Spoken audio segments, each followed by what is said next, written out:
everybody. Another wonderful episode of Educational-Caffe. And I hope everybody's been having a good week. I know I have. We have an amazing show today with the Director of Admissions at IMG, Mr. Jeff Holbrook. So real excited to have Jeff on the show today. And much love to all the audiences around the world and here in America as well. So, we're going to do a little round table thing, but before that, we want to check to see how everybody's doing today. So Karen, how you doing today? I am doing amazing. I got in the car this morning and I was a little confused because I actually had to turn the heat on for like 30 seconds. So that was a little odd here in South Florida, but I'll take that over being cold all the time. And I'm just thankful the sun's back out and we're feeling good right now. So okay, very I nice. suffered through, but I made it. Okay, and AQ, you see all smiles today. So tell me what's going on with you. Oh, life's doing pretty good. Life's amazing. Feeling positive. It's a little chilly outside, so I got my long sleeve on and feeling great. What's chilly for you? Like 70 degrees down there in Georgia? Oh, like 30s. All right. Well, that's good. And Mag, you're always all smiles. So how you doing today, Mag? I'm doing great. Too blessed to be stressed. Another beautiful Tuesday. Glad to be on here with all of you and Jeff as well. Thank you for being on the call with us today. All right. Great stuff, Meg. Well, Meg, we usually do a round table, so you are going to lead off the questions today. Oh, great. All right, Jeff. They set you up. I just want you to know that ahead of time. I'm going to go ahead and I'll start. Tell us about yourself and where you're from. Well, first off, it's a great day to be an Ascender. Nice. Here at the Academy and has been with me for a long time. I owe it all to a high school football coach that taught me to really be positive every day. And anytime you call my phone, you're going to get that same message as well. But we really appreciate you all hosting us today, allowing me to represent IMG Academy. As far as who I am, I'm an educator by heart. I've been in, I started off in elementary education, so I've joked that I'm a double E from Purdue, but that would be an elementary ed at Purdue. From there, went on to an independent school in Indianapolis called Park Tutor, where I actually began my career in kindergarten. I was a kindergarten teaching assistant, Spanish teacher, and then library aide. The job was interesting to say the least, and not really what I thought I would be doing out of college, but the woman who opened the door for my interview is now my wife, so that turned out to be a good move. All right. Wow. Yeah, that's right. You were where you were supposed to be when you were supposed to be there. That's exactly right. That's the way it all works out. So from there, I got demoted to middle school and became a middle school math teacher. And, I was coaching 3 sports and I was an athletic director for the middle school. And then wife and I decided, we could teach and coach anywhere in the nation. So why not go south? So we threw a dart to Florida. I ended up at a school called Trinity Prep right outside of Orlando. It's in Winter Park, where I was a middle school math teacher, became their head baseball coach, defensive coordinator, kind of focused on those 2 sports while I was there. Had a few kids, realized that grandmas were a little too far away, so we wanted to get back up towards the Midwest. And a former assistant head of school at Park Tutor became the head of school at Kentucky Country Day in Louisville. So it worked out that my wife and I were able to secure positions in Louisville. We were there, 12 years? First couple I was in middle school math and then moved on into the world of admissions. And that's when I became a director of admission, was there in Louisville at KCD. We continued to vacation in Florida every year, and our kids got older and we loved grandmas, but they weren't quite as vital. So we said, what are we doing? Let's take a look south, and started looking at leadership opportunities. And when the IMG position opened up, it was like, what a perfect match for, my background in athletics, my passion for education, to come here. And it really worked out. It was a kind of a leap of faith. I often tell families, when you're in a school, just like the schools that I mentioned, and you've got ambitions to keep moving in the educational path, to kind of break that traditional path in the independent school world isn't it's a little frowned upon. My colleagues are like, what are you doing? That's a non-academic school. You really might want to take a deep look at your long-term move if you're going to go to IMG. But I really liked what they had to say about the academic philosophy here. So I made that leap of faith as a professional, but more importantly, as a family man. My children had been at KCD since they were 4 years old, and education is so vital to us, with my wife being a teacher. So making that move as a daddy and bringing my 7th grade son and my 10th grade daughter was a big deal. And I was soon able to find that this really was the real deal academically as well as athletically. And to see the teachers that my children were exposed to from the get-go, I talk about 7th grade math. My son jumps into 7th grade math. So I'm seeing the homework he's doing every night. And I could see the rigor and the professionalism and what was going on here. I can't believe going on 4 years now. Since we've That's been great. Wow. As a whole, ICP-Teams, we work with students, and we have a lot of students that, of course, the athletic side, and a lot of times the ones that are the athletes, because the first thing whenever you ask them what they want to do when they grow up, it's like, I want to play football, or and I'm like, well, what do you want to do before that? So they always talk about the sports and things like that. So if I was a parent and I was interested in coming to IMG, bringing my student to IMG, what would your main job be as the director of admissions there? It's a little different than a traditional director of admissions at most independent schools. A lot of them are sort of the sole provider of the numbers for us. So here, what I love about my role is I've kind of divided into 2 parts. I'm the connector and the protector. And what I mean by that is I connect IMG Academy with the globe. I educate as best I can everyone that's looking in our program as to who we are. There's so many stereotypes out there, so I do my best to really get after it, be very upfront and transparent with what type of school we are academically and what type of training program we're going to be athletically. So I work with an entire outreach team. So basically each sport has an outreach team that will do their best to encourage applicants and drum up interest. And then I connect them to our academic side. So I'm dangerous enough to know what's going on athletically, but I try to keep that to the sports side, and I focus on connecting them to who we are academically, which then leads me to the protector side. So if we do get a family that's encouraged enough to move forward in the application process, then my team is going to oversee that application. We're going to look at who they are from a transcript standpoint. We're going to take a long, hard look at any kind of recommendations we're going to get from the school. We'll look at any kind of learning plans. We'll evaluate the types of programs they're coming from, and we'll protect not only the academy from some students who may not be in their best interest to be here, but also we'll protect the student athletes from coming to a situation that wouldn't be in their best interest. I completely understand that. Like, we look at the higher academic, like 3.0 or higher student, just to make sure it's a good fit. So everybody's not a good fit everywhere, and that's okay. So I completely agree with that. And I do want to give a shout out to IMG and some of your coaches. Bobby feels like, he makes me feel like I'm part of the football team. So he's bragging on his team and his boys, and he speaks very highly of me. Yeah, I know. I was kind of jealous of the new helmet, at the one with the gold on it, the one with the gold. But no, I really want to give shout out to your coaches and school as well. So I'll turn it over to AQ. Oh yeah. He's smiling. He's ready. He's ready. Okay, Jeff. Now, I noticed you got the fancy background over there. It's looking amazing. So what does IMG stand for? Well, the letters stand for International Management Group. Okay. What it really stands for is it stands for sort of a combined group of separate companies that are overseen by our parent, which is Endeavor.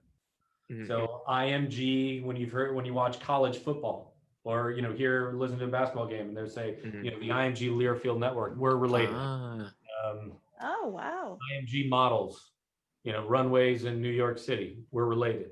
PBR, the bull riding, UFC, the list goes on and on of different endeavors, which is what sort of the parent name comes together with a main focus in entertainment. So a lot of the William Morris Endeavor are agents. So my coworkers are like The Rock and John Krasinski, and I see that I can email or at least Right. that here we are in, wait a minute, this is a school. Oh yeah, but we also are just so different than your traditional independent school that is your local nonprofit and your standalone group, whereas this is such a global. We have a meeting next week. I think this one's in New York. The last one was in Paris, and there's Ari Emanuel, Dana White. These people come in and speak to us as part of that corporation. Wow. That is phenomenal. I did not know that. That makes sense now. That is not what I expected at all. I've heard that name before. I'm like, oh, okay. It's all connected. Okay. Now, as IMG is a boarding school for the 6th through 12th graders and postgraduates. What does that look like? And you kind of already touched on the differences between, how it compares to the private and public. But if you want to dig deeper into it, go ahead. We focus on the difference in the grade levels, 6 through 12 and postgraduates. That does create an element of difficulty, because you're right. We're talking about 12-year-olds that are boarding, also kids who are college age kids who are also boarding here. In a non-COVID world, they're treated extremely different. Our post-grads have a whole lot of rights of when they can leave campus, and they can themselves, and they can go to the beach. Nice. COVID world, though, there's he's like, we don't want you going anywhere. So you're all now they're not rooming with 6th graders, but we'll do our best to keep them apart in that sense. But there's certainly interaction on campus. Like today, we've got a bunch of 10-year-old football players from all over the nation. They're on campus. Wow. And we've tried to keep them separate because of COVID, and they're staying on the far west side of campus. But ultimately, that's who we are as a group. You never know who you're going to run into. But if we focus back again on what we do from a boarding standpoint, we obviously have more resources in place for our younger boarders. That being said, it's still a whole lot of independence that not everyone's ready to board as a 12-year-old. If I have a family, what do you think? Should I board my 12-year-old? That's not my answer. You as a family really need to think long and hard about if it's in your child's best interest. Because yes, we'll have residential mentors, and yes, he'll have coaches and teachers, but there's going to be times where it's scary, to be away. And we don't, we say, oh, but you're so structured. Well, we're structured when you're training, we're structured when you're in class, but there's a whole lot of downtime. And those kids don't have someone just holding their hand. There are some junior boarding schools that are probably more geared to handle a 6th through 8th grader with their resources and their social emotional program. We do our best with what we can do with the 6th grader, but like I said, we make it very clear that this isn't for everyone at that age. I mean, I remember going to college my freshman year. I was homesick. 17, 18 years old. I can only imagine what these 12-year-olds are shipped from all over the world and never even set foot in Florida before. And here they are, it's the first time. It's a wide variety of who we are is a school. Wow. We've got to weave a lot, that's for sure.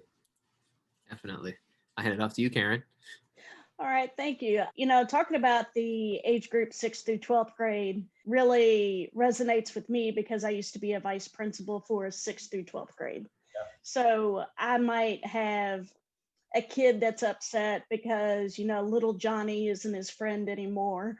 Or I might have a 12th grader that ran away from home, ran off and got married, dropped out of school, all kinds of stuff. So the issues are so different. If I am a 6th grader, what would a day look like for me? Now let's take COVID out of it for a second. Do they have a pre-scripted schedule that they follow? Like get up at this time, take your shower, go to breakfast, or do they intrinsically have to know a little bit about that? Because a 6th grader, they don't have a lot of independent thinking skills. There's a little bit of trial and error in that. There's no doubt about it. And their schedule will be very similar to older students. So for example, if I'm a 6th grade tennis player, as a matter of fact, girls and boys would be different in tennis, but they would be a morning school student, for example. So they're going to be told, yes, you'll be in school at 7:40 and you're going to have your 3 classes until lunch. And then after you go off to lunch, you've got some downtime. And then you make your way into your afternoon trainings and dinners and so study hours that you've got to do. But you, as a sixth grader, really have to learn how to navigate that. Now, when we're in school, we do keep them separate. So we try to keep our middle school classrooms close to each other. But if I'm an advanced math student and I'm taking a math class with a high school kid, I'm still, merging with all those 7'4" basketball players on my way to algebra. Man. Well, that's good though, that I think most parents would realize that, while this would be an amazing school for most people, your child does have to have the independence and the maturity level to be able to go there. So I know the resources are really pulled probably into the younger group. But talking about the other side now, you've got 6th through 12th graders, and then you talk about postgraduates. So what are postgraduates doing at IMG? Yeah.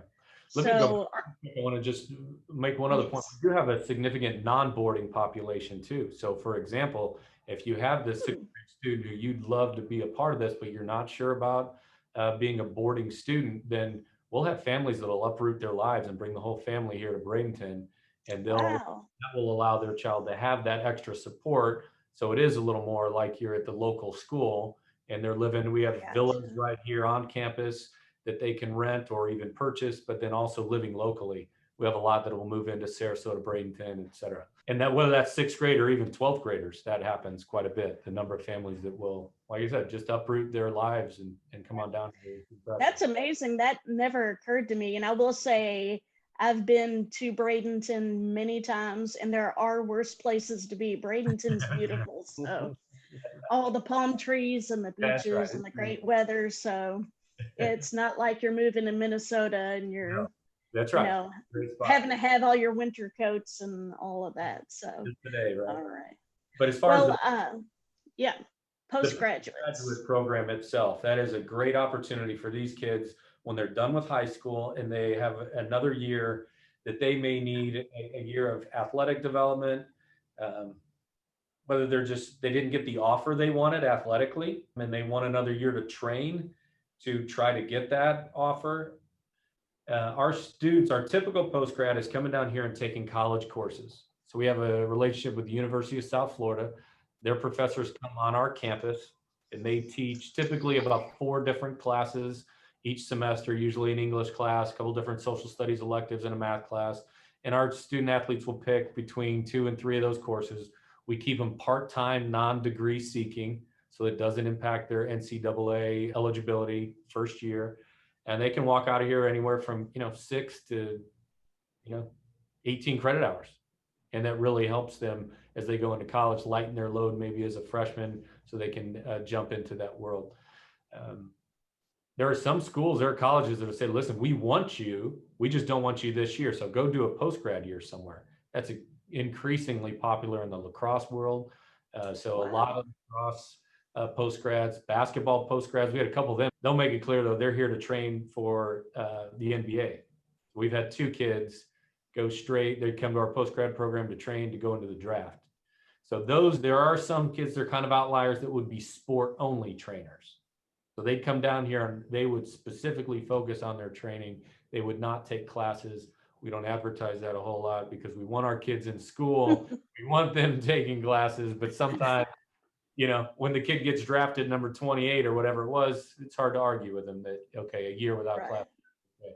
Okay. International students that come from a postgrad aren't allowed in the college program. It is to be a full-time student, to earn that visa, through CVIS, my point is you have to be full-time. Those students aren't full-time, so they can't go into college. So we do have a high school program for them. So they would come and they can utilize that to sort of showcase the college admissions programs that they can be successful in a U.S. curriculum. So they will come in and join us, maybe take an AP course. Maybe it's, someone with a little lower language skills. Maybe they are doing a English language learner program. But there's a wide variety of things that our postgrads can be doing. Wow, that is so unique. I had no idea that opportunity was even there. So that kind of blew my mind a little bit. So that's amazing. What do we have? I think about 125 postgrads this year. And with the whole Oh, COVID wow. recruiting, we really anticipate that to grow again next year. I can imagine. Well, JONva, we're off to you. I see that. You mentioned Bradenton, and I was just kind of pulling up Google Maps to see where you're located because I'm a former West Palm Beach resident. And boy, was it fun in West Palm Beach. I had great times in Palm Beach County. And I see you got beaches, so I'm huge with beach. So I'm trying to figure out if I was a student there, could I be focused? Because I love the beach, and I'm like, got some nice beaches. Study on the beach. And I used to do that. I used to go to Palm Beach and try to study on there, watch my friends surf and stuff like that, Nice. But what I wanted to ask you is, what are some of the fun things that the students can participate in regarding in that area of Florida? And my second question is, does the school take advantage of the nice area and take some, I would say, field trips, or do they primarily just stay on campus? Just trying to get what's campus life. We'll talk a non-COVID world first, because Okay. the COVID world has put us in a little more of a lockdown situation. But in a non-COVID world, absolutely, we have trips to the beach. Our older students, they have more, flexibility to do and freedoms to do that on their own and certain checkout times. But we'll take buses to the local area, whether it's the UTC, that's one of the most popular. I believe that's second to the Walmart trip. So the Bradenton Walmart is one of the #1 trips for our student athletes. They love that one and stock up on those. They're also busy training in class. But yes, we will have, they went to the Tampa Bay Bucks football game. They'll go to Disney World. They'll have events where they go to Busch Gardens. So the football team has gone to the Pro Bowl, which has been Orlando the last few years. So we try to utilize the area that we have as best as we can without losing focus on why they're here. Middle school does a few more, I would say, academic field trips because it's a little more conducive to a middle school plan. That doesn't mean our high school kids won't. Our science courses are jumping in the ocean and doing seining and doing some hands-on work. But it's not easy to do that when the way our timing works out in courses. But all work and no play makes Jack a dull boy. So we try to balance it a little bit and enjoy the area. Good. That's great. That's great. Now, I'm a big history buff, so I always like to know the history of anything that I encounter. And I wanted to ask you, IMG, it is the largest multi-sport educational institution in the world. So when and how was the school created? And part two of that question is, it must be amazing to be a part of such a unique school and the experience there. From a history standpoint, there's a man named Nick Bollettieri. So anyone out there who's a tennis buff, that name will, ring true to them. He's just known as one of the best tennis coaches of all time, and his list of people who've trained with him is off the charts. So it started as just a little tennis spot that, he started to develop, and he started to have some kids do some classes. And this, the IMG group basically heard about it and thought about diversifying their portfolio and saying, listen, this is an opportunity for us to create a new school. So I believe it was 2000 when they purchased it from Nick Bollettieri, which I can't remember if I said that he started it, I believe it was 1978.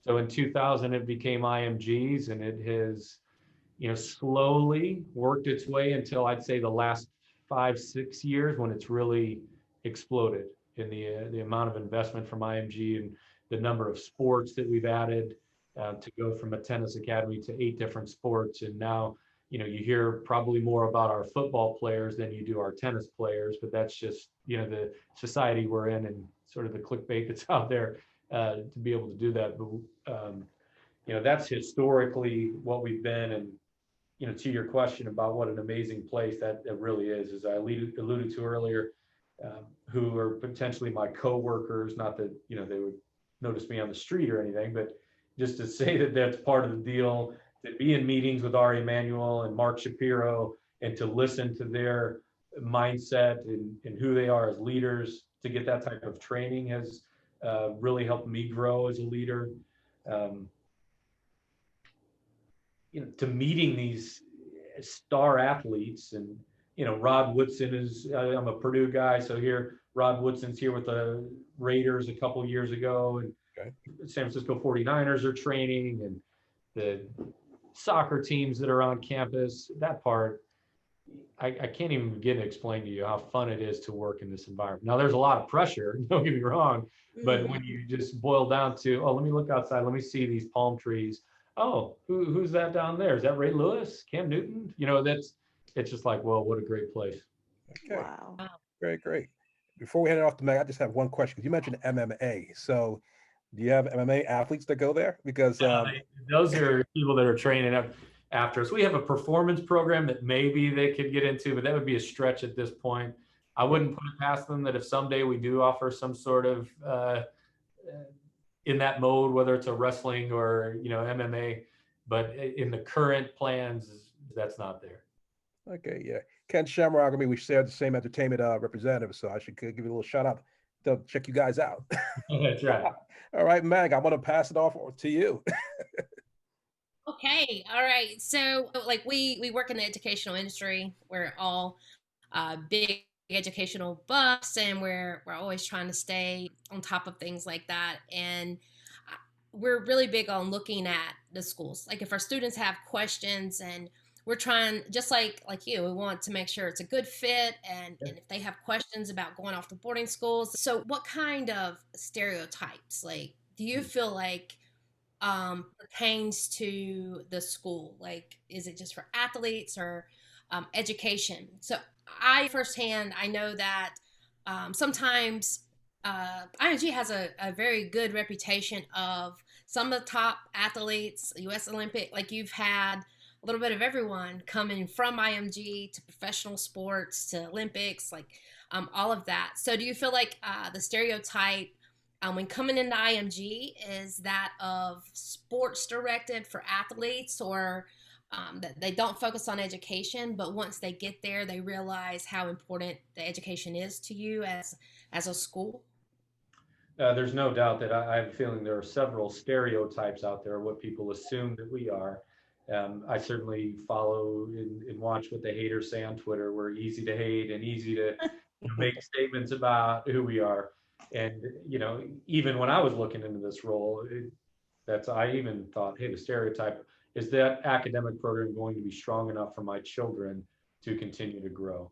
That's what I fight in my office on a daily basis when these families call from top independent schools from across the nation. Their concern is not about our athletics. Their concern is about our academics. That's really what we want. We want people to be more concerned about our academics. And, 10 years ago, 15 years ago, or when Nick Bollettieri was doing this and the promise or goal would have been pro. Well, no, we're here for student athletes to develop, to help them improve athletic resumes, but also academic resumes. And between those two, that's going to help them with the best placement that they can. Yes. So I found myself talking with families at length about that stereotype that they've heard about, helping them understand my independent school background and how that I can judge the product that we've been putting on the table for them, and how they'll walk away pleased with our academic program. And academics, yeah, really bringing it, and the kids that are that are going, whether it's Ivy League or the APs and the offerings that we have here, people are very pleased with what we're doing academically. Yeah, and you do have a lot of academically gifted students at IMG. So that's very, yes. And some of those students, they're getting into some of those top schools, and not just because of their sports, although they're very, very well into the sports, but they're getting into those top schools because of their academics as well. So what are some of the top colleges that some of these students are going to, or following them after graduation? What would you say? I'm going to keep riding sort of where you were going about, these kids that are using their academic resume. So a couple years ago, I hear this kid, as I mentioned, I'm a Boilermaker. So the college counselor says, hey, did you hear about so-and-so? He's going to go, he's looking at Purdue. And my first sort of thought was, I thought our basketball program was better than that. nothing against this kid, but we're good. He's okay. So I find him and I start talking to him and he's like, no, my basketball career's over. It's been a good run. I just want to go. I want to be an aeronautical engineer. And I thought, wow. okay, you're going to go in aeronautical engineering at Purdue. Wow, I wonder, what it's going to be here. I didn't really know his academic background at the time. Looked into it. Sure enough, he gets in and he's studying aeronautical engineering at Purdue. Had nothing to do with his athletic resume to get him there. I'm going to piggyback off of that too. We know that, boarding schools cost, and parents know, like parents that are committed to education, this is not something you have to sell them on at all, because they know, like, you're either, so speaking of the aeronautical engineer, what a blessing that he was able to come to IMG, because at a junior high school, well, he wouldn't have gotten the training that he got at IMG. And he got to see what it was going to take and what it was going to be like to be in professional basketball or football. And maybe that's okay, man, this is a lot more than just catching a ball on a Friday night, Yeah. So I think that that's really great that they are able to get that young and started, because if that's not the direction that they want to go, then they've already saved their parents hundreds of thousands of dollars in that direction, because now they're pursuing what they want to major in, and their focus does shift. Academics there to go off of with that. So I think that they would be happy with IMG either way, because one, you got to put in the work, right? No matter what it is, you've got to put in the work. And so if they do start losing that patch, like we always say, your interests will change. Like your interests are going to change, and that's okay. But what you're passionate about doing, like what you love to do, that's who you are. Like that's your makeup. So I'm sure that they're attending some of the top schools. What are some of the other top colleges that they attended and have gone to? We had, what was it, 274 graduates last year. Don't hold me perfectly. We had 5 of those go Ivy League. 3 went into service academies. So our student athletes are pretty fortunate that they can go typically where they want to go, assuming that it matches their resume and who they're putting on the table. Yeah. All right. Yeah. School, the Lehigh baseball, New York universities. It just continues to go on, and Stanford's, and nothing wrong with the Florida Gators. It's a wide list of where these kids are going. I think that's amazing. It's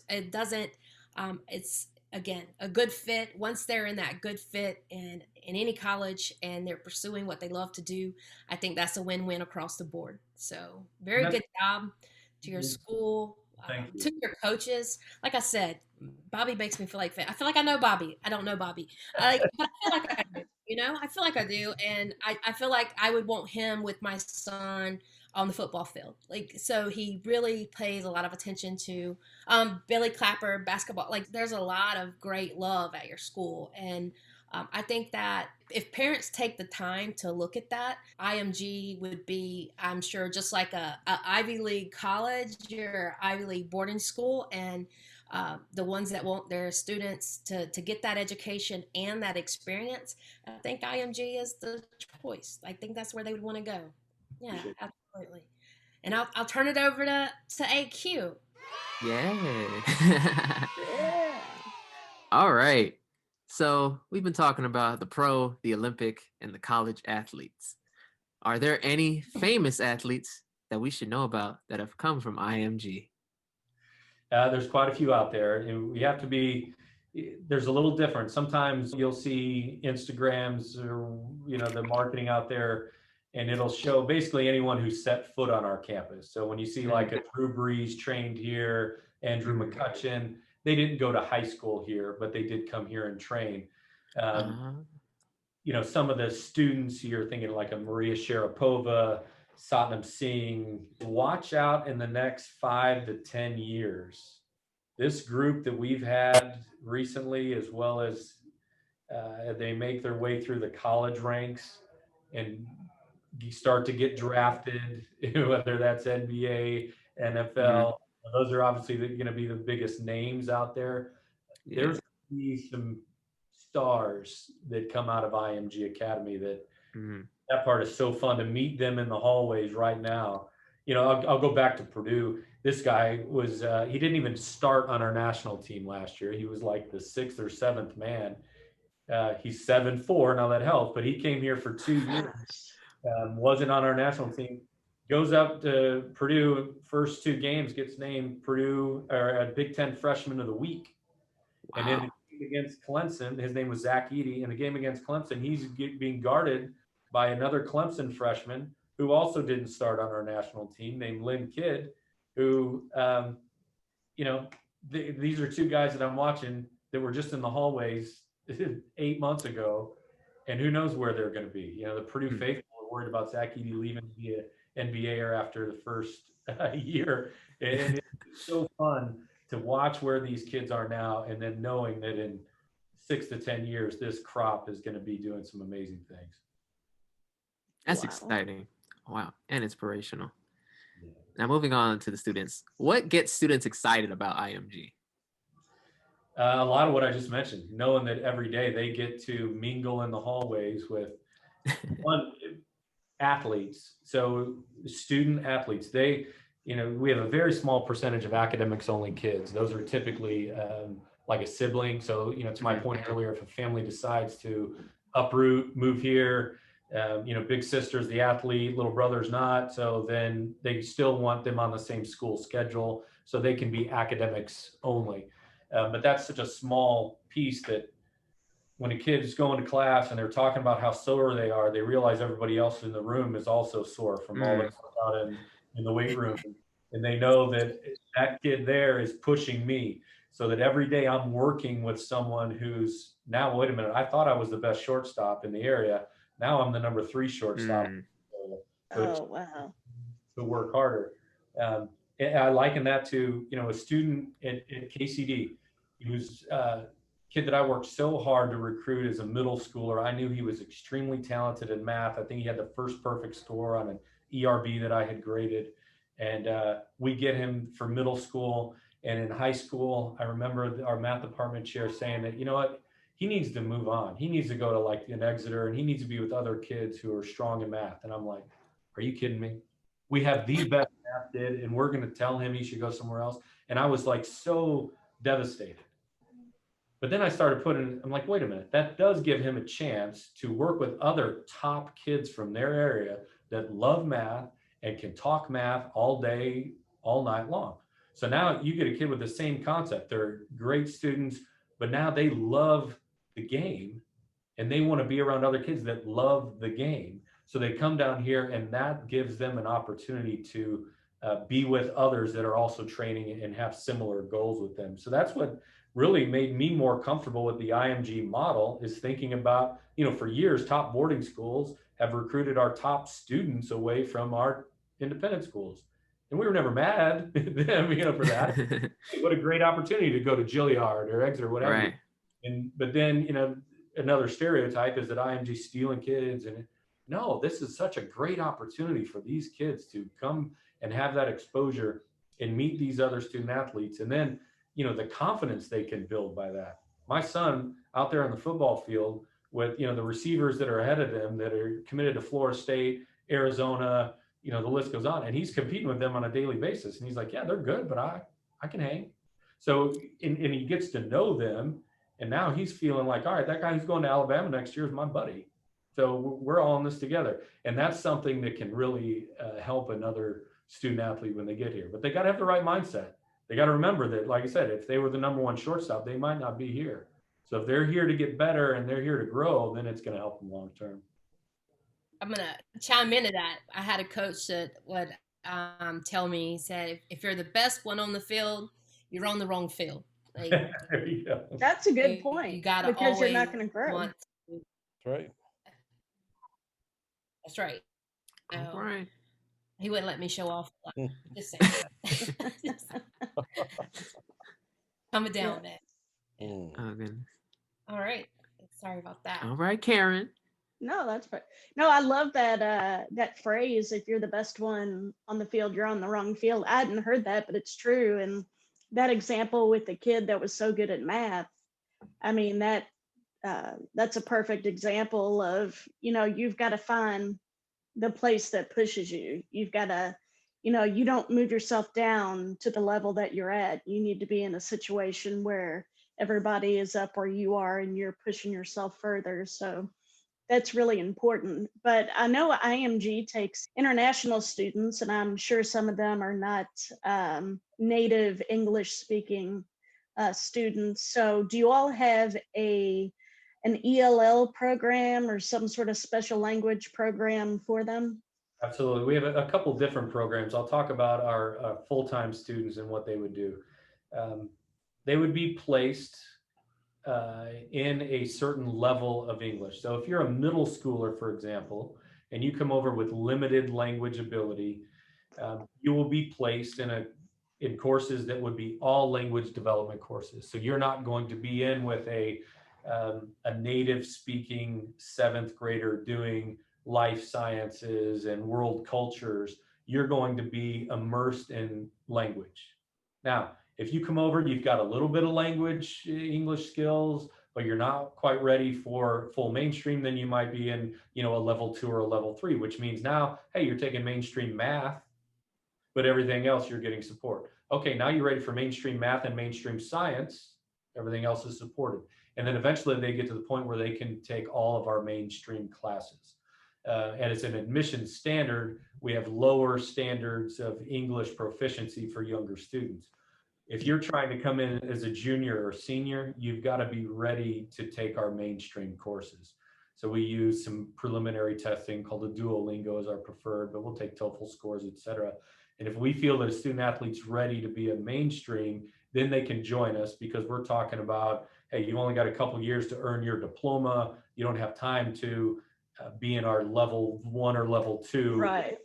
program. You've got to be ready to hit the ground running. We have a level 4, which allows them to take everything, and they kind of get some quarter-based credits in their level 4 English. But it's a wide variety of things that we can do for those learners. But the main point is the younger they are, the better. Now, we have some other kids who might come over on a tourist visa and be training and be totally immersed in a language program as well. Those are non-full-time. It's a great camp program, but it does end up working out for some student athletes who they may maintain their current academic program in a country like Japan, and they stay and do their online work through Japan. They do our language programs and then train here. It's a small percentage. Oh, wow. Certainly, that's what I love about this place. They get so creative. They find ways, and that's where the independent school world is going to have to go. They've got to get creative for these kids to make sure a program works for them. That's what IMG does. That's amazing. Creativity in education is very critical because it gives you so many ways of doing things, and part of that is just thinking outside of the box and doing what's right for students as individuals rather than students as a whole. And I know the whole COVID thing forced us all to be a little bit creative, but once things go back to the way it was, it'll be interesting to see what new programs stay out there and what ones kind of revert back. But in regards to your school, what would you say is the number one draw to your school for parents? Is it sports? Is it the name? Is it the location? I think all of those could come in. Each family has their own motivations, but I would say that the biggest piece of the puzzle is that we're a school that gets it. And what I mean by that is we get that you're a student athlete that has goals of training, and you want to balance academics and athletics. And once again, every independent school that I've been at before, if a lacrosse player said, hey, I've got a big showcase I need to go to, I'm going to miss Wednesday through Friday. Guess what? Okay, go ahead, but you're going to miss 3% per day on your classes. Or, it's difficult to convince them that it's okay to do that. Whereas here, our faculty knows that it's not if you're going to travel, it's when are you going to travel. And we create systems that help these student athletes make up that work. So they've got to do it, but they have a little extra time to get it done. They might have to come to evening study hall, 6:30 to 8. They may have to do some office hour work during the day. they'll take their test outside of class. So for example, you miss a test at a typical school. What happens the next day? You take the test during class and now you miss another class. Well, here we have a testing center. So you miss that test. You don't go and miss your class. You go to class and the testing center is open all day long. And then a lot of times in the evenings, you go back and take that test when it works in your schedule. So that is what I think excites most of our families, is they know that we're going to look out for their best interests and allow them to do what they need to do to train and become that best student athlete that they can be.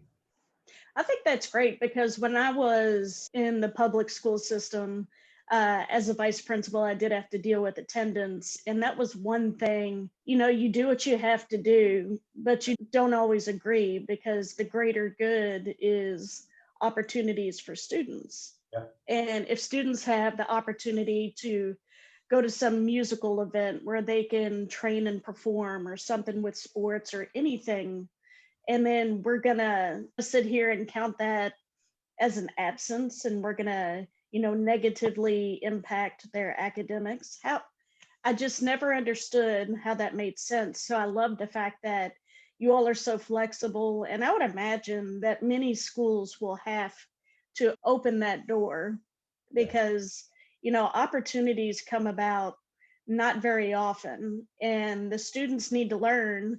As adults, we like to take our opportunities. Well, they have to learn early on that opportunities will come, and they should get that chance to do so when they are young. So I think it's great that you guys are so flexible. And then I would agree, probably the parents just love the way everything is handled and the opportunities that they're given. So JONva, let's hear from you. Jeff, you had me wondering about Juilliard.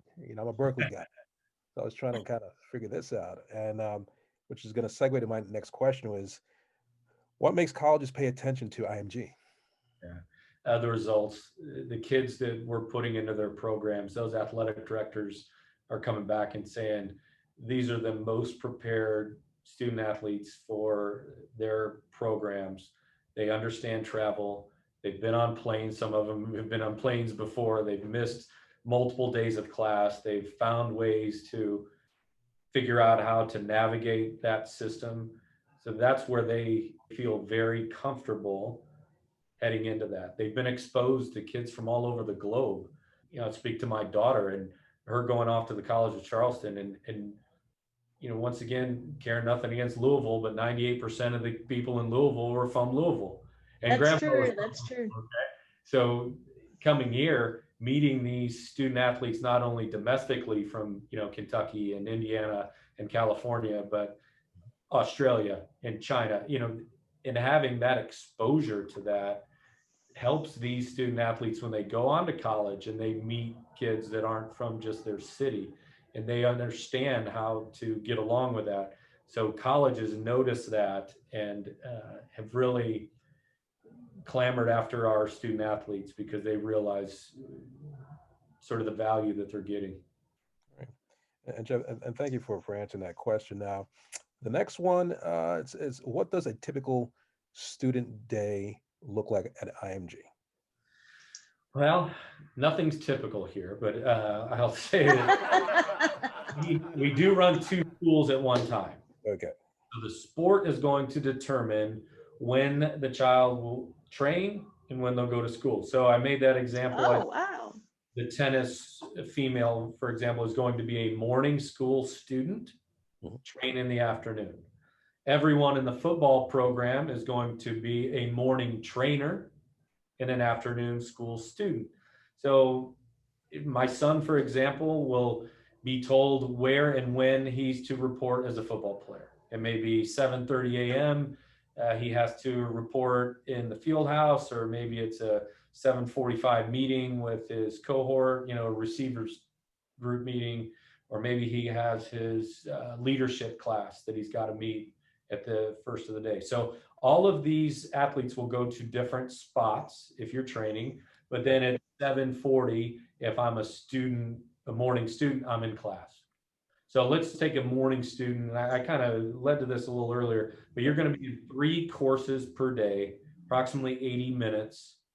You'll have 5 courses. So I might have English, math, science on a Monday, social studies, world language, and a free period on Tuesday.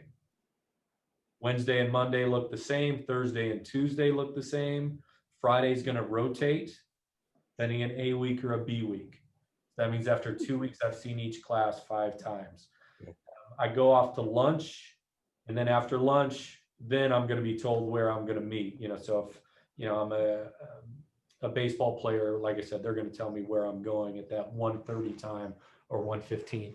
I'm owned by the athletic program for those 4 or so hours. Get done with athletics, I'm off to dinner.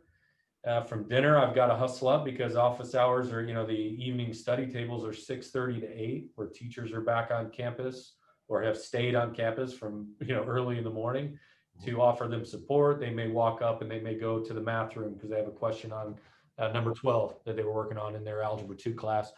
Or maybe they're showing up at exactly 6:30 for the SAT, ACT prep class that's offered. So they're in there and that's treated like a full class. They're done officially with that. We call it study time because it's not a study hall. There's no one watching over their shoulder. That independent skill of knowing that you've got to do it and you've got to be motivated to do it is really important. We're not going to walk to your dorm room and hold your hand and pull you out of there. So you've got to learn these techniques. Sometimes it's through failure. And we believe that failure is a great motivator and it's a great lesson. So that it can happen here. Hopefully they get some rest after that 8 o'clock because repeat, and you're doing it again, and this place gets really busy. Now, we do have some student engagement activities that would go on in the evenings as well, whether that's a scavenger hunt or a tie-dyeing activity. I'm the fishing club sponsor, so we'll have a fishing tournament here and there. That's cool. So, yeah, we try to keep them busy outside of those, but that's sort of my point. A typical day, there's some schedule, but man, your day isn't always typical here. Great. Like the fact you guys have structure, and I always believe structure sets you up for excellence. So definitely like that. So with that said and done, I'm going to hand you over to Meg. So Meg, come on in. All right. So Jeff, how do you feel like things have changed during COVID? Like educational whole world has been kind of tossed and put into a whirlwind. So what do you feel like has changed a lot for IMG during COVID? Policies, schedules, procedures, like things like that you've put in place to make sure you're still given the same quality that you give as a school and also the academics and keeping the students and families safe? Sure. We've had to establish a whole lot of protocols. Yeah. Protocols that have to be willing to navigate the next piece of news that we're getting. So our protocols have changed since August and will continue to change as new guidance comes out. Oh, sorry if you heard that bell. That's 1 minute. You have 1 minute to get to class. Oh man. Yeah. Nobody's gonna like to hear. Get back to the MMA. That isn't coming out. Is it a sprint? He got all excited. He's like, I'm tapping in. That's funny. Watch my sweat. That's right. But as far as like specific classroom things, our desks are all 6 foot apart. I tell you what, our head of school, Chris Locke, deserves a whole lot of credit for single-handedly getting the tape measure out, measuring square footage of rooms, putting down tape, where can the desks go to keep them 6 foot apart, to do our best to maintain contact tracing should anything go on. We were just amazing. Our football players were here in mid-July, so we had a lot of things in place, but then things had to change. So our parents had to be ready for that. And all of a sudden our parents couldn't come on campus unless it was like a family event. So those are, some really difficult COVID protocols. And I try to explain that because we're a school that gets a lot of mid-year transition. So a lot of students are looking at us in January. So I'm like, listen, our COVID protocols are tough. There may be a time where you just can't pick up your child and go to dinner. And they're like, do you know what we're doing in California? What you're doing there sounds like just a vacation. So our child would love to actually be able to go into a classroom and sit 6 feet apart from to train with another group. So is sort of, I don't know if the term's scared, but I mean, when you think about what you're doing, where you're wearing a mask everywhere and you're always on the kids, even when they're walking outside, get your mask on, you're too close, or, those things are so tough, but in perspective, we could be at home and not training and back to where we were in April. And while we did a great job as an academy with, navigating and online learning, and online coaching was incredible. Seeing these, kids and seeing these coaches doing things virtually and what they required my children to do and send in videos. And, we turned our front room into a weight room and we had to send those videos into their trainers. So that part was top notch, but we certainly don't want to have to go back to that. And, feel like the state of Florida is going to allow us to stay in action. And that's why while our international population has declined a little bit this year because of the travel restrictions and the fear, our domestic population has increased because of what's going on in California, Illinois, New York State, et cetera, to name our top applications. So, yeah, the list, I could go on and on about what exactly we're doing for COVID. The basic things are we're bobbing and weaving. What's next? How are we going to change this? And yes, you got to do testing, but no, it's 72 hours. No, maybe it's 96. Okay, maybe it's 48. We hope that our parents are being patient with us as we try to do what's the best for everyone and keep them as safe as we can. There's so many parents that would do anything for their students to be able to be in a classroom right now. And I know that there's a lot of diversity within the school. There's over 1,300 plus students from 80 different countries. So we work with a lot of the international population and how important it is for your students to come to the U.S. and get the education and the opportunities and things like that. So could you tell us a little bit about the diversity? Sure. If we speak, diversity can mean a lot of different things, but we'll just talk about, the different types of student athletes that are here, and sort of geographic diversity that we have is incredible. Socioeconomic diversity is here as well, even though we are a significant investment. We do offer some financial aid that allows some kids to be here. So there's racial diversity that's here. We're very fortunate to have that. If we talk, the geographic piece, COVID did create some hurdles. And I think I mentioned earlier that our international population did decrease this year, but the strategy some of our families use to navigate, getting here from Brazil, whether we had a couple families that flew into Mexico and they quarantined, and then they were able to go from Mexico to the US just to get here. Those are the type of stories that really helped keep us who we are and keep the diversity here and the international population going. To your point earlier, that families will do whatever they can to help their child be in a better position to be successful. And when they see their children really struggling in an online environment and, stuck in their room, they'll do a lot to get them here. And that's what we've seen. We're hopeful that even for the second semester, the new students that can get here that are internationally, that, they'll be able to do so. Oh, let us know if there's anything we can do there to help in that process. And I do want to say before transferring it back over to AQ, thank you. I know that, like you mentioned, IMG, there are some financial aid opportunities and things like that. And you do a lot of giving back at IMG. And just thank you for that. Because that's one of the things we're part of Lead for Change. And our subject for right now with our students are the education and education equality across the board. So I do know that you do a lot for others and the financial aid and giving back. So thank you, IMG, and the whole academy and organization as a whole for doing that. So thank you a lot, and very nice, Jeff, to have you. I'm going to turn it over to AQ. So Jeff, what other sports does IMG offer? Oh, let's see, baseball, basketball, football, soccer, tennis, track and field, golf. Oh, which one did I miss? Somebody's going to be mad at me. MMA. Oh, future MMA right here. I failed to mention, but it's a wide variety of those student athletes that come here, and they get to work together even though they're separate. We don't have many multi-sport athletes. We have a few. I was a two-sport athlete in college, and baseball and football worked well for me. In this day and age, if you want to be a Division I player, it's a little tougher in that sense because of the amount of recruiting that goes on in the spring. And let's be realistic. And back in the day, how much training was really going on in the off season compared to here? I would always said as a coach, I would rather have one of my baseball players on a free throw line with the second left in the game on the line to learn that life skill to be preparing for my baseball season. But with the amount of training that these kids are getting, physical training to improve their strength, but also the mental training that our team is doing, they can get a lot of that. It'd be that one sport athlete here. But we've got a couple that can do that multi-sport. But those 8 are currently where we sit. We do offer a performance program too that allows, like my daughter started out as a swimmer, so she was able to be a part of the performance and then leave and swim outside. We've got one child who's also a piano player, so that's their, so they leave a half day for that. That's amazing.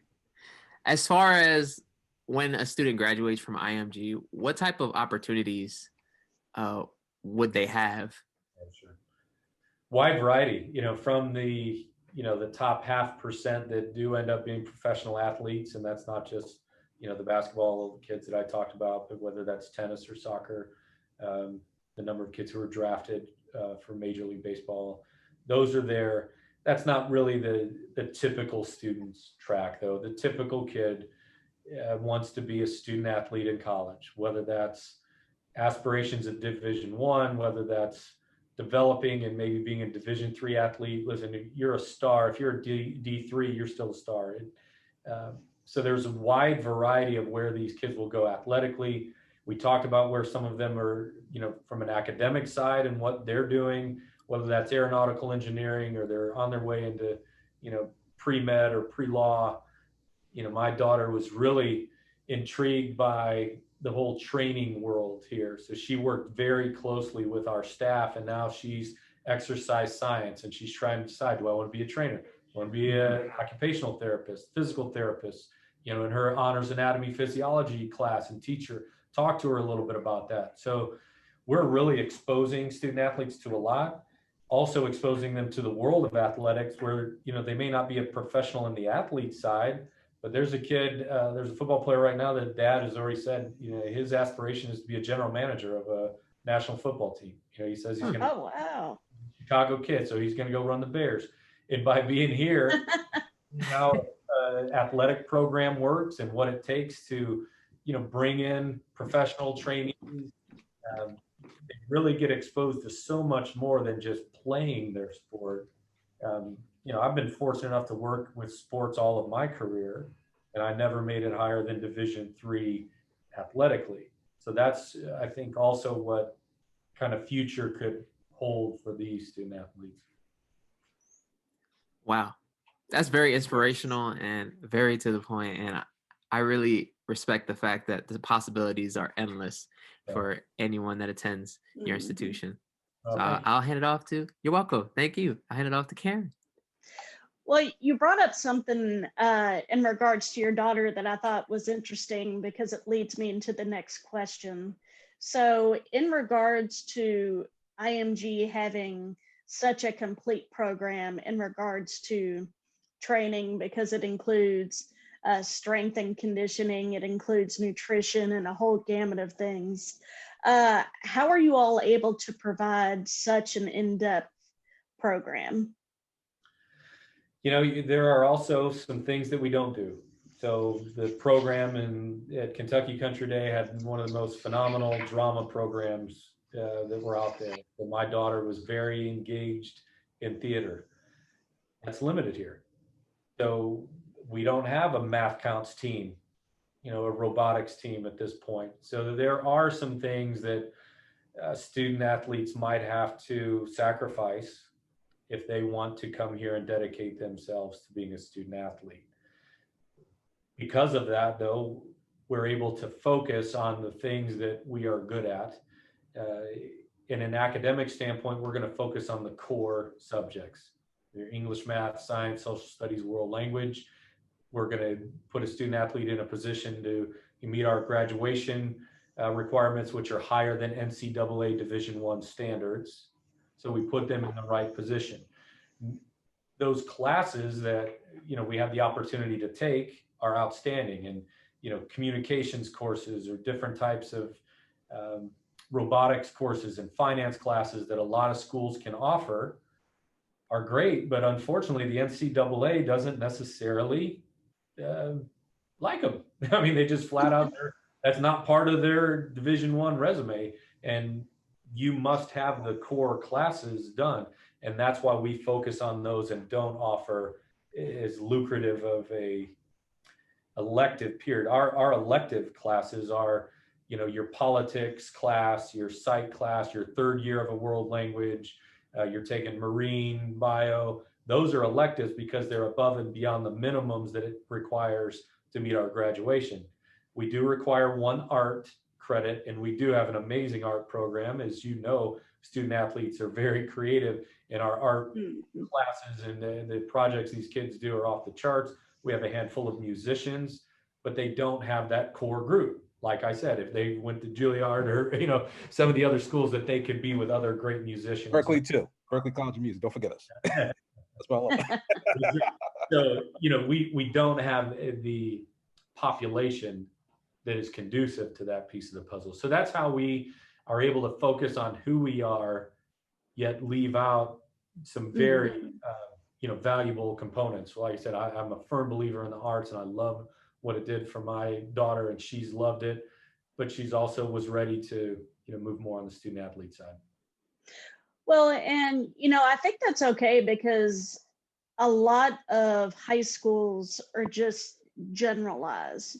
You could pick from this, pick from that, and, you know, that's okay. But when you specialize in something, you can go so much deeper in regards to whatever that particular thing is. So a lot of this is exercise science, it's nutrition, training, and preparing for the sports world beyond of high school. And when you specialize in something, you know, it limits the opportunities this way, but lets you get further into it in a different manner. And I think that's really good, because all the kids come in knowing that, and they're very focused, and they're given an opportunity that's very different than they would be given in another place. And since we're kind of talking about, you know, the kids training for college or pro and just training in general, what does your training program look like? I know you've got an elite facility. Do you all have exercise science like coaches, or what does that look like from a training perspective? We have a couple different components of that training. If we're talking our boarding school students and what kind of training they're exposed to, then yes, you know, from a treatment standpoint, you know, my son has full access to trainers. We have Johns Hopkins as a medical partner, all of that. So they'll have not only the just, you know, doctors, nurses from a, you know, getting a cold, that kind of thing, but then your physical therapist that will work with an injured student athlete and help them through that part of the program. We then take the term training and talk about bigger picture things outside of just the school, which is what is so amazing about IMG Academy, is that feature. So when you hear about all these other NFL, MLB, NBA stars that were here training, they come here, you know, NFL Combine. People come, what do we have? Some 30 trainees here that were here for 2-3 months before the Combine to go through not only the physical training, but the mental training to prepare them for that. The, you know, Florida State's football team coming on campus, the MLS teams that do spring training here. The list goes on and on of what kind of core training that can go on outside of just what our boarding school students can be exposed to. And that's another piece of what's so special here. Do the kids get excited when they see the pro teams come down? They're like, I'm going to be you one day. And that's an understatement. We, you know, we try our best to train them not to bother them too much. Like the WNBA was here for their, oh man. So, you know, our girls basketball team in particular was just head over heels. I know one of them pretty well, and she was just so excited that they were on campus and to get a glimpse. And they did a great job of keeping everyone separated, but still they're riding their bikes right by us, you know, so it's, you know, you're shouting out to them. The kids absolutely love it. They're not supposed to do the pictures, but they'll do their best to sneak in a couple of pictures. as faculty are trained not to take advantage of those opportunities. But like I said, I just so happened to run into Rod Woodson that day, and I kind of knew where he was going to be. And that it's a special place. You try not to take advantage of it, but you also need to just sort of live it. And when Mike Allstott's here, once again, I'm just bumming up all these Purdue greats. When I get that opportunity, I'm going to take advantage of, saying hi to them. And like I said, these student athletes absolutely love seeing the big timers, and they know, to your point, that one day they may be them, or they may be, working for them or with them in another capacity. That is so awesome. All right, JONva. Okay. Yeah, it's always about the students, I say. Also doing some work with ICP-Teams in terms of college planning, but also you keep mentioning the arts, and I'm just going to put it out there. I'm also a Berkeley alumni ambassador and mentor, working with students from all over the world. So if you ever, I know you said Juilliard, but hey, we got the Grammys. Just remember that, all right? So if you ever need a person, I'm your go-to guy. Trust me. With that, how does a student get into IMG? We have an application process that they would go through that, we try to keep it streamlined, yet still enough for us to get the proper information to make a good decision. We're going to collect demographic information. Everyone's going to do a writing sample. We're going to collect transcripts, and we're going to ask for references from the current school and teachers that are working with them currently. Sometimes they're also able to get some other references on top of some current teachers. Maybe they're asking their coaches to do some character references in that sense. So we're collecting all of that data to then evaluate their program, evaluate their motivation, evaluate their abilities to make the best decision on whether or not it's in their best interest to come here and, what we believe to be successful and to strive at IMG Academy.